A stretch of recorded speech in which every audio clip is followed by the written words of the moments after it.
Potret Vivi Karamoy, istri Vincent Rompis yang jarang sekali tersorot, tetap mempesona di usia kepala 4. Vincent Rompis mungkin menjadi salah satu selebriti yang sangat menutup rapat biduk rumah tangganya. Tak ayal, publik pun dibuat penasaran seperti apa kehidupan rumah tangganya dengan sang istri. Tak hanya itu saja, sosok istrinya juga sangat jarang sekali tersorot media. Nah, buat yang belum tahu, kenalin Irvita Karina Karamoy, istri Vincent Rompis yang dulunya adalah seorang penyiar. Wanita cantik yang akrab disapa Vivi Karamoy ini sudah menikah dengan Vincent sejak tahun 2005 silam. Artinya, sudah 16 tahun mereka bersama.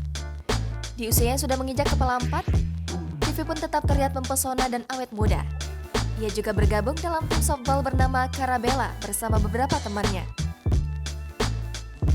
Nah, ini dia potret Vivi Karamoy bersama teman dan rekan satu timnya di klub Karabela. Begini nih kayak Vivi Karamoy yang sudah siap memukul bola. Keren banget ya. Vivi sendiri cukup sering hangout